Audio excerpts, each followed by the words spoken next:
Okay, this is part 2. It's a very simple thing. I don't have to have power on for this. So problem is the common power on with this cp500 is the switch there. Basically, it's just a plastic rod, and it extends all the way back and comes down to the PS power supply, and there's another little switch inside, a little tiny little switch. Well, all that happens is it sometimes gets misaligned, and then, you know, the units, you can't either turn it on or you can't turn it off, or switch it off, switch it on or off, whichever. So all I'm going to do is I need to get some tools.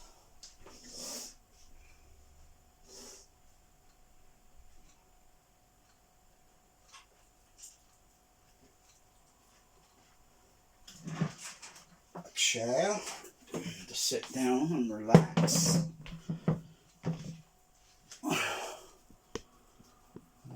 Just orientate it down at that position.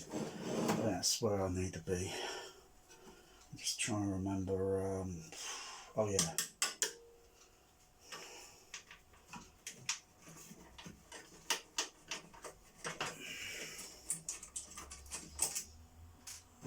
There's a few process stages to this, but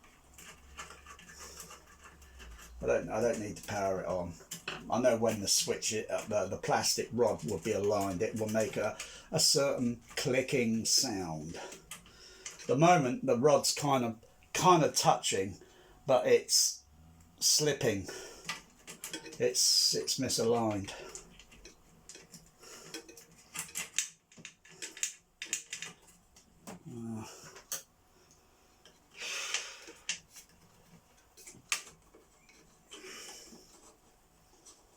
I think the last time I did this like this was a couple of years ago.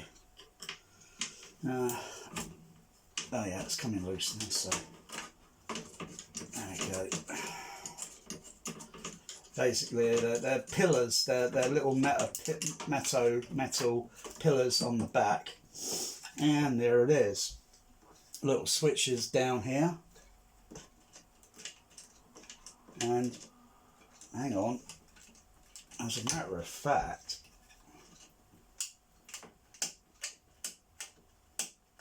yeah, I think I may have to, because there is the likely possibility it may have gone, the actual switch may have gone faulty. So I think this is a power on.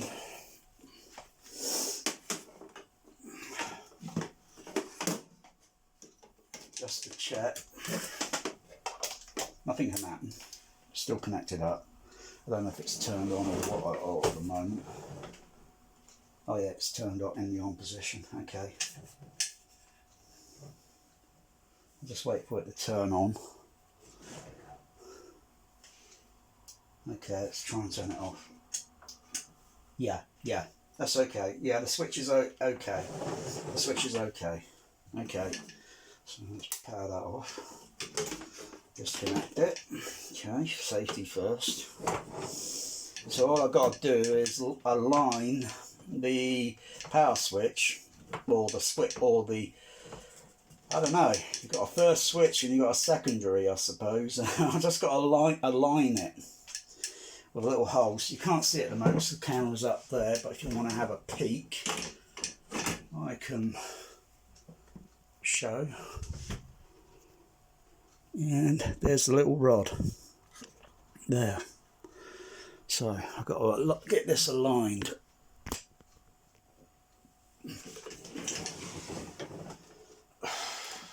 It's been like this for the past 2 days, I think. Yeah, rod's okay, it's moving, because it'll be also on a spring mechanism, so when you push it forward it'll return back. Just check the smooth. Ah, it's okay. It's okay. Just got to make sure. Let's get this back in and then check it.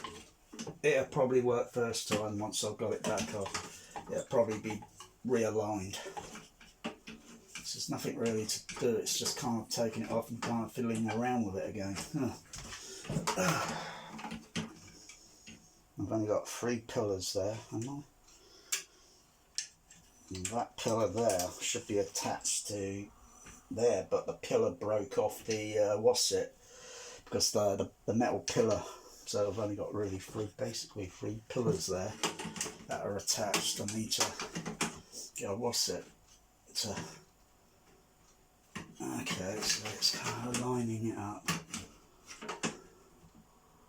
It's about there. No, when I push it in and it starts threading.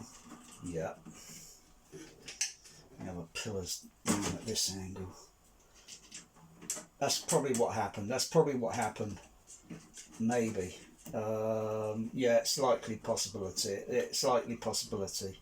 It might, the power PSU might have dropped down a little bit at an angle, and just at angles a few degrees, and it just became misaligned because the other pillar broke off on the back of the chassis.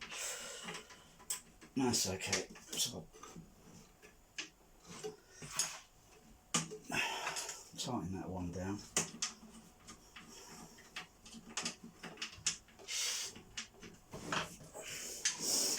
I've got to recheck all the wiring on the back of the DB25s because they're getting a bit in use. You know, they've got to be all tightened up again because sometimes I lose my left centre and my right centre channel.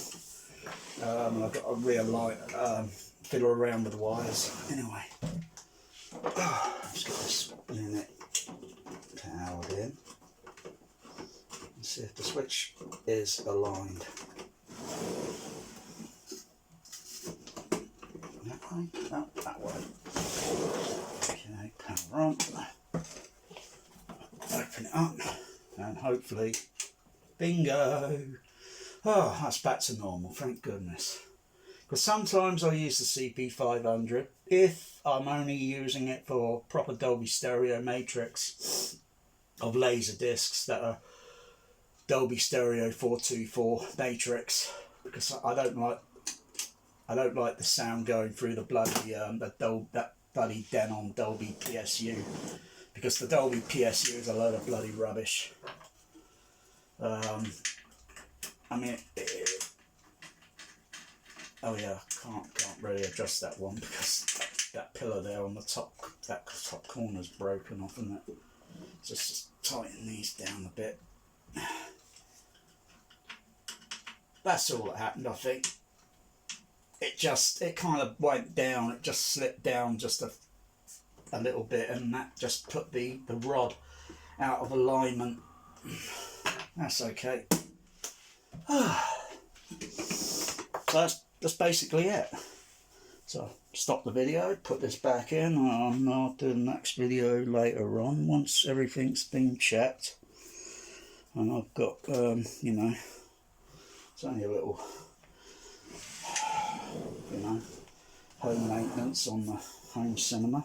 So it's a wonderful processor, but it's a little bit limited for 70mm. It's a little bit limited on what it can do for 70mm. Because it can only do a few formats, but then when you think about it, some of the other formats on 70mm had been phased out, but that doesn't mean the film prints are still out there. And if you happen to get hold of a film print that was 5 screen wide with mono surround, this Dolby cp500, it's not as if it can't do it. You could make some sort of cut corners around it, but it's not like you can go on, press a format button, it goes in, and it's sorted.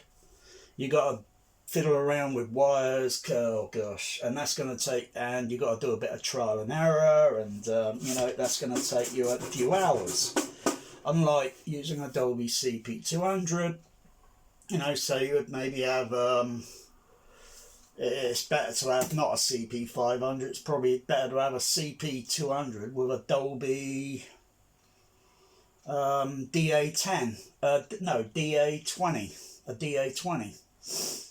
So it's still got digital, and it can still do blah blah blah, more or less like what this, except without the fancy LCD display.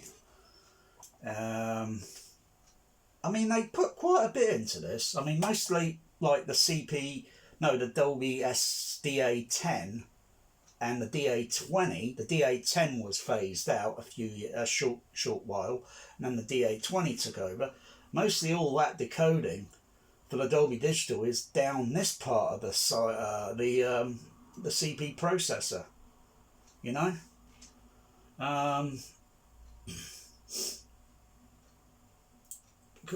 Yeah, and all the other cards that go in are for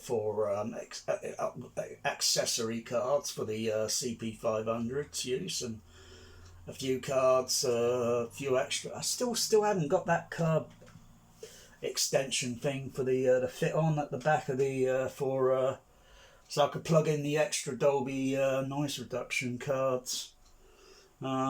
Those things rarely show up on eBay. They rarely show up. And all it is basically it's like a Y adapter. It plugs in on the back of the connector, and it's sort of like that sort of thing. It then allows you then to plug in the extra Dolby noise reduction cards, which I think really in a design is pretty dumb, really. Why did they design it that way, for Christ's sakes? I mean, you know, it's got the slots here for 3 Dolby noise reduction cards, dual type, I think. No, I think you got 2 that are single, I think it's single ones. What it says on there, I can't really see with these glasses. Oh, that's a triple, yeah, that's a dual, that's a single, and that's a single. Right, so you take the card that's already in here, you take it out and you move it over this side and plug it in, and then I don't know why they designed it that way, really. Honestly, I mean, it's not bad. It's not bad. It's a little bit, you know, it's heavy. It's a little bit deeper than the other CP processors, because they usually go up to about this sort of depth here. This thing extends back a little bit further. Yeah. Anyway, that's that. Get it in the rack.